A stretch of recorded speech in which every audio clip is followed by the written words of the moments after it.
This bulletin proudly brought to you in association with Alex Campbell's Menswear.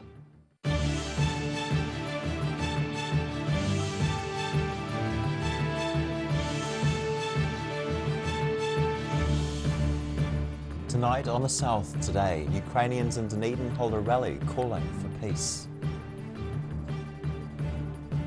A Dunedin musician receives an award for his services to the public library. And Clyde Coast Guard needs a new vessel to replace their current one.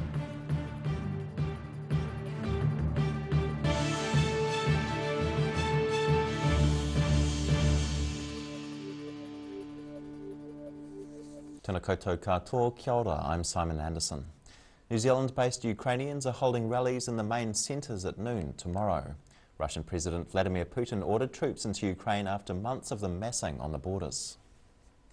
Preparing to show solidarity with family back in Ukraine. These Dunedin-based Ukrainians have barely slept since hearing the news of the Russian invasion, which their families back home witnessed firsthand. Unfortunately, I can't stay with them 24/7 on the phone, so sometimes it's scary. Like, I don't know what's happening. Are they not messaging me because something bad has happened, or they're not messaging because they're busy with their everyday life? Vivara Pokosai moved to New Zealand 4 years ago and to Dunedin this year to study. She says she feels a bit useless being so far from home. Governments around the world, including New Zealand, are beginning to impose sanctions on Russia. Dunedin's Anastasia Brymak says there are ways New Zealanders can help people on the ground in Ukraine. If everybody puts some money in and just gives some support, like for medical support, some extra clothing for the soldiers, it's going to help, right? Olga Vyasenko, her husband Alexei Ikonov and their daughter Anastasia moved to New Zealand in 2014 following the Ukrainian Revolution. They are concerned for family in Kiev. So I think they have to wait. They know where shelters are, and they know how to get there, and we hope that they will be safe. Vyasenko says one of the most frightening aspects of the Russian invasion so far is the capture of the former nuclear plant at Chernobyl. This could be the worst disaster in the world, and everybody could suffer from that. Former Dunedin musician Veronica Bell knows firsthand the effects of radiation from the plant's explosion. She was born in Kiev and was 2 years old when the plant exploded. We have friends and family who are in Kiev, safe from what we can hear, thankfully, but being forced to, I guess, fight if they can, put rifle in your hand and off you go. Bell says the West needs to watch the situation in Ukraine very closely. Ukrainian nationals from around the south are holding a rally in the lower Octagon as part of a nationwide awareness campaign at noon Saturday, February 26th. There's also a rally at noon tomorrow in Christchurch's Cathedral Square. In Dunedin, the South Today. Waitaki District Councillors are set to meet on Monday to decide on the final options on the future of Forrester Heights. Council-owned property overlooking Oamaru Harbour is a controversial history. It's back in the spotlight after property developers expressed interest in buying it. The first preferred option being put to the public is to sell the land. The second option to establish the land as a scenic reserve, and the third option is to do nothing and continue to hold on to it. Years of support for Dunedin Public Library's events, especially the annual music festival, has earned a local musician and photographer special recognition. Paul Allen is this year's recipient of the 2021 Dunedin Public Library's citation, recognising his many roles at the Nook and Cranny event. The Dunedin Public Library's citation presentation is typically a lavish afternoon tea affair. The 2021 citation was to be presented in December, but a number of factors led to a few months' delay. Regardless of the lack of crowds, recipient Paul Allen was touched to receive the 2021 commendation. I was so surprised and still feel very, very surprised and honoured for something that I'm passionate about. I love taking photos, supporting events in Dunedin City, and it has been a passion for many, many years, and it's just a way which I can give back to the city. So this is a surprise and a true honour. The citation is awarded each year to a local resident who's made a long and outstanding contribution to the library's collections, services or programs. Director of Library Services Bernie Hawke says Paul Allen is a selfless supporter of library events, and the community has benefited significantly from his expertise. Paul has made an amazing contribution to the Dunedin Public Libraries over a number of years. He's been a participant and a photographer of our highly successful Nook and Cranny Music Festival, and in addition to that, Paul has been a prodigious photographer, and he's taken photos of Dunedin street life, demonstrations, events over a number of years, and particularly of the South Dunedin area. And in 2020, Paul very generously donated his collection of over 4,000 curated photographs to be loaded onto our digital archive called Scattered Seeds. Paul Allen was honoured for his role as the official photographer, performer and volunteer for the Nook and Cranny Music Festival since it began, as well as playing a significant part in its success and longevity. In Dunedin, the South Today.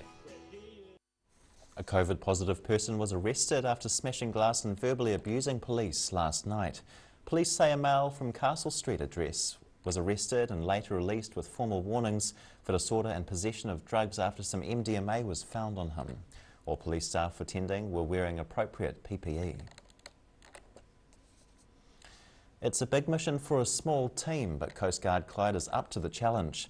One of the country's most landlocked marine rescue services, the volunteer organisation is raising funds for a new custom-built rescue vessel. Coastal-based Coast Guard teams throughout New Zealand are getting ex-America's Cup AC-36 RIBs funded by Lotto NZ. But sadly they're not fit for Clyde's landlocked Coast Guard service, which covers a range of activities.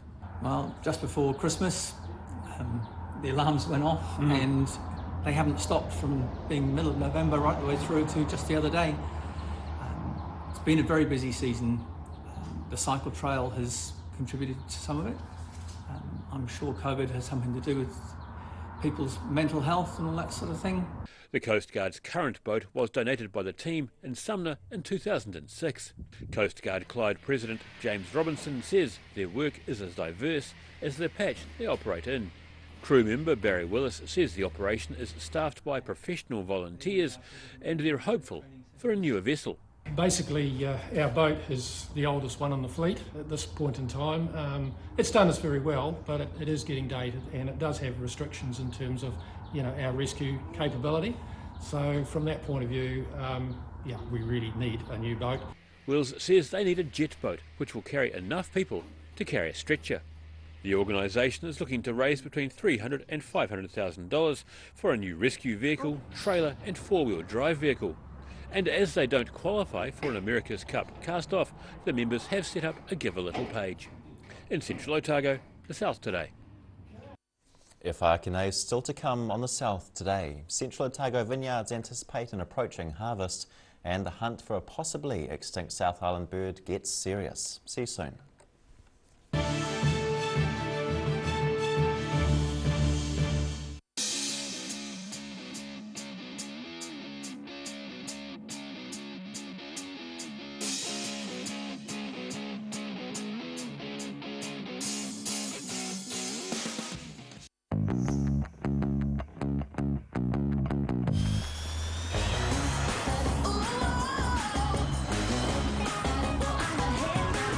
Spark your joy with jazz, the next generation from Honda. Alert, alert, sale, closure, imminent, sale, closure, imminent. My mate John's massive annual sale must end soon. The big one. John slashed a whopping 20 to 80% off his entire range of rock bottom, warehouse price furniture and beds. His low prices are even lower, but not for long. Shop in store or online with click and collect or contact free delivery. The big one. Where did you get that furniture from? Stafford Street. And my mate John. Hi, we're Age Concern Otago. Age Concern Otago hosts a multitude of social activities, including interwalks. If you're at risk of developing melanoma skin cancer, you owe it to yourself to have a mole map. Mole map is coming to your area. Phone today to make an appointment. It could save your life. Hi there, guess who? You recognise the eyes? Oh, okay, it's a haircut. Anyway, it's Lindsay here from Alex Campbell Menswear. Our 3 stores are carrying on as usual. Despite what's happening in the world, we have got some great stock for you. Personally, I've spent 50 years in this business and we have some excellent supplier relationships. We've got great stock, it's hand-picked, it's here, it's on time, and it's ready for this great summer. Alex Campbell Menswear, it fits. So, as my favourite cup says, keep calm and carry on.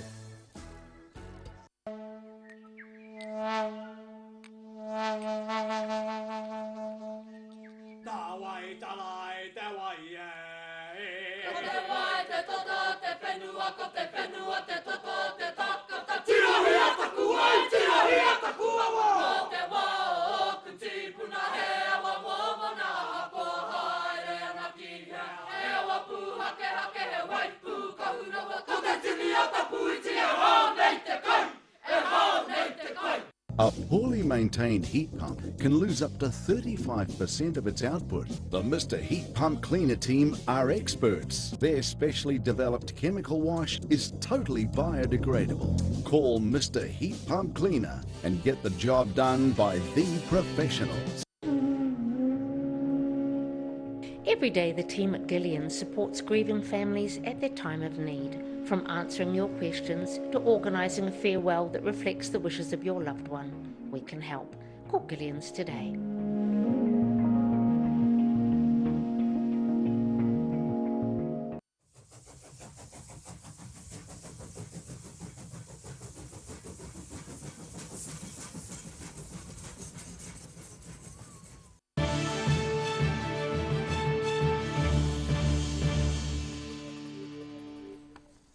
No mai nō, welcome back. Vineyards across Otago are getting the bird netting out as the grapes ripen before their harvest next month. One such vineyard is MacArthur Ridge near Alexandria, where they're hoping for dry weather leading up to the grape picking in March. Laying out the bird netting, workers at MacArthur Ridge Vineyard near Alexandria are busy protecting their ripening crop of grapes from foraging birds. Right now we're just putting our nets on and getting ready for harvest, so we're sort of about 6 weeks away from harvest. We expect to be starting around sort of the second week of April and picking through to the end of April. Vineyard manager Murray Petrie oversees almost 200 hectares of vines with 11 full-time staff and up to 20 seasonal workers. He says staff numbers haven't been an issue this year, with lots of Kiwis putting up their hands to work, and this year's harvest could give them more award-winning wines. We're tracking around average, so around our sort of a regional average, I suppose. So slightly better than last year. We've had a nice hot summer up until the last couple of weeks, and we hope that the Indian summer will continue. One thing they don't want is lots of rain before next month's picking. We can end up with botrytis and things like that starting to come into our crop if we have too much wet pressure. Near Alexandria, the South Today. The hunt for the possibly extinct South Island kokako has gone up a notch. The $10,000 award has been offered to encourage people to report sightings of the very rare bird. We met up with one of the people checking out the public sightings. We are filming professional wildlife surveyor Rhys Buckingham. He's checking up on a bird decoy and surveillance camera he's set up in the wild hills of Abel Tasman National Park in the hope of taking a photograph of a very rare, possibly extinct bird, the South Island kokako, when a noise attracts his attention. I heard very kokako-like wing beat. Very loud, coming from that beech tree just over there. One of the last believed sightings of the orange-wattled native crow was in 2007 near Reefton on the west coast. Buckingham has been putting up wanted posters on behalf of the South Island Kokako Trust in huts across the South Island, and someone has reported one here in the hills near Nelson. I've been here 2 days this trip, and this is the 4th trip into this area since September, and I've heard absolutely nothing apart from that one wing flap today, which did arouse my interest. It's certainly not the proof, but luckily the wing flap was right where we set up a camera, where I've got a camera which will have about 6 months of batteries in it. It'll just tick along, waiting for a movement. We set up the dummy bird at that site, and the little temptation of the orange is still there, plus the artificial fruit. And if, in fact, the owner of that wingbeat was a kokako, then maybe we'll have the concrete evidence. Many have dismissed the South Island kokako as long extinct, but Buckingham is sure there's still a few scattered survivors left after more than 100 years of habitat loss and predators. There's very, very few South Island kokako left. Just a remnant population, probably isolated in habitats such as there are found in Abel Tasman. Thanks to the efforts from conservationists in the 1980s, a North Island species is surviving in some North Island forests where many of the native trees are laden with berries. Buckingham has worked with those conservation teams helping save the North Island bird, and he believes there's enough kokako-friendly pockets of forest in the south as well. I think the South Island bird lives more in the rich understory areas because it's not the same biomass, if you like, of fruiting in the South Island. And there's often more dominated beach forest, and a lot of the places around here are not very good kokako habitat. But there are pockets in the damper area where it's completely different, really rich habitat where certainly one could expect kokako. However, he's been searching for the bird, following up on sightings for more than 40 years, without ever getting the concrete proof he's been hoping for. Basically, what I'm doing now is trying to resolve anomalies which may or may not end up to prove the existence of South Island kokako. But I think it will be, because anomalies just do not occur in the bush without a reason. And the definition of an anomaly is a call that sounds like kokako, and that tuis and other songbirds get very excited with. And then I get excited by that call, so that keeps me going for another session until I've tried to resolve it. But this is a very, very difficult bird, and it seems to be a very quiet bird that hardly calls. Only on a blue moon does it come out of the shadows, so as to speak, and makes a call, or you get a glimpse of it. The South Island Kokako Trust has about 100 motion-activated cameras set up at key sites throughout the South Island. Near Nelson, The South Today. And you can read more on the South Island kokako in the mixed section of tomorrow's ODT and also online at odt.co.nz.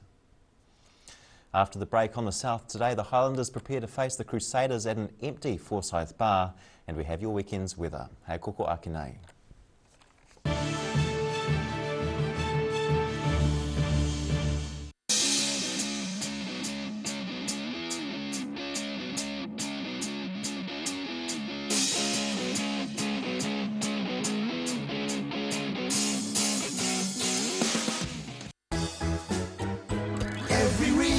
Every season, we're proud to dress the region.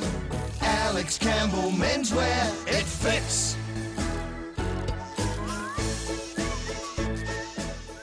Livingwell Disability Resource Centre, a not-for-profit charitable organisation and your one-stop shop for information and resources to help you retain independence. We offer a wide range of assistive products from jar openers to mobility scooters and provide assessments for Total Mobility, the half-price taxi scheme. Come and see the friendly team. You'll find us on the corner of George and Bath Streets, ground floor of Burns House. If you're at risk of developing melanoma skin cancer, you owe it to yourself to have a mole map. Mole Map is coming to your area. Phone today to make an appointment. It could save your life. MTF Finance can help you turn the key on your next vehicle with a loan made just for you. TCs and lending criteria apply. A poorly maintained heat pump can lose up to 35% of its output. The Mr. Heat Pump Cleaner team are experts. Their specially developed chemical wash is totally biodegradable. Call Mr. Heat Pump Cleaner and get the job done by the professionals.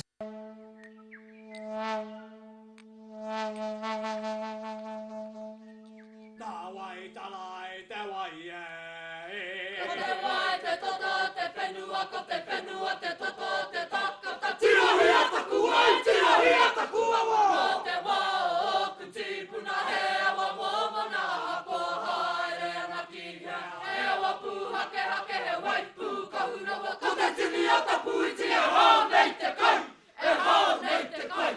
Alert, alert, sale closure, imminent, sale closure, imminent. My Mate John's massive annual sale must end soon. The big one. 20 to 80% off his entire range. And my mate John.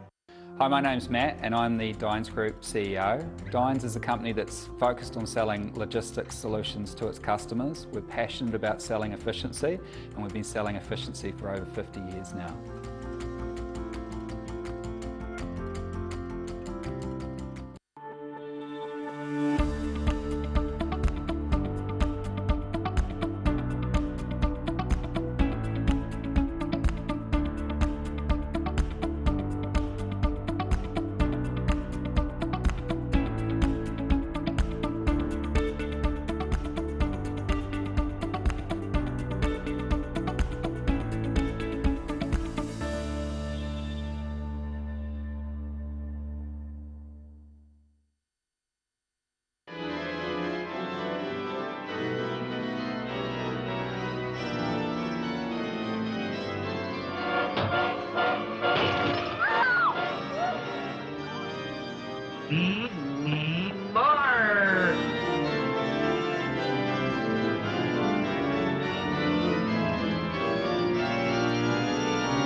Hoki mai noa.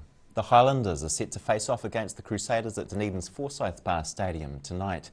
They'll be playing in an eerily quiet venue with fans being kept away due to COVID-19 restrictions. You'll practically be able to hear a pin drop at the Forsyth Bar Stadium when the Highlanders play the Crusaders tonight. Co-Vice Captain James Lentiers says they'll have to play without the crowd's usual roar thanks to COVID-19. Yeah, we'll miss our home crowd for sure. I think our crowd's always been a point of difference. Whether it adds points or not, who knows? But without them, we still need to go out and deliver a performance that they can enjoy from the TV. Highlanders head coach Tony Brown is philosophical about their loss to the Chiefs in Queenstown during the opening round of the Super Rugby Pacific Series last weekend. We didn't play as well as we wanted to against the Chiefs, but I feel as though we're still developing as a team and we're still learning and we're still in pre-season mode a little bit. We had 5 debutants and we've got a lot of guys who haven't played for the Highlanders before. So, for me, last week's performance wasn't good enough and those guys get another opportunity this week. Tonight's televised game is set to kick off just after 7 p.m.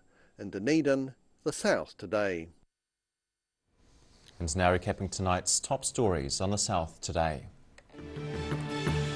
Ukrainians in Dunedin have held a rally calling for peace.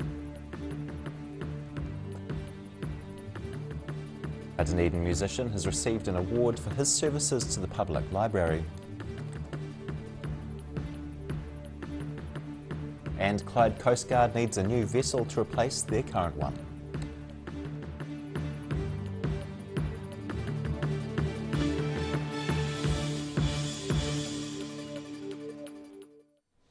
Now time for a look at the weekend's weather. Tonight's weather proudly brought to you by Mole Map. Looking at the situation, there's yet another cell of high pressure pushing onto the region tomorrow, with yet another day of cool southerly airflow developing, bringing some showers to most areas. Clearing weather on Sunday should herald a mostly fine week next week. And going straight to the southern towns, Catlins, Balclutha, Lumsden and Gore can all look forward to decreasing southerlies with showers clearing and a high of just 14 degrees. Travelling westwards to the Central Lakes region, Wanaka, Queenstown and Alexandra are all in for moderate southeasterlies, brief showers and a high of 15 degrees. Similar for Te Anau with decreasing southerlies, showers clearing and a high of 14. Further north and along the coast, it's decreasing southwesterlies with showers clearing. Timaru can expect a high of 17 degrees, slightly cooler in Oamaru on 15. Further inland, Twizel and Marama are in for moderate southeasterlies with brief showers and a high of 17 degrees. In Dunedin, high cloud increasing with northerly winds tonight and an overnight low of 14 degrees. Early showers and cool southwesterlies lighten across the day tomorrow, remaining mostly cloudy. A high of 15 and an overnight low of just 5. And Sunday can expect clearing skies with a high of 16 and an overnight low of 7 degrees. And to Invercargill. Some rain tonight eases to showers with cooler southwesterlies freshening, an overnight low of 14. Tomorrow, early showers clear with fresh, cool southwesterlies dying out over the day, a high of just 14 and a low of 4 degrees with light frosts possible. And clear skies to look forward to on Sunday with a high of 17 degrees and an overnight low of 6. And that's the news this Friday. For the latest news and videos from the Southern region, head online to odt.co.nz, and you can follow Channel 39 on YouTube to catch our news bulletins on demand. Nō reira, kia pai te pō, ka kite anō.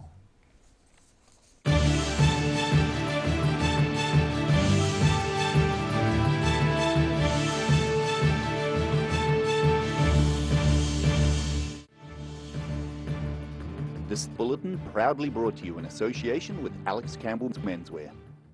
Public interest journalism funded through New Zealand On Air.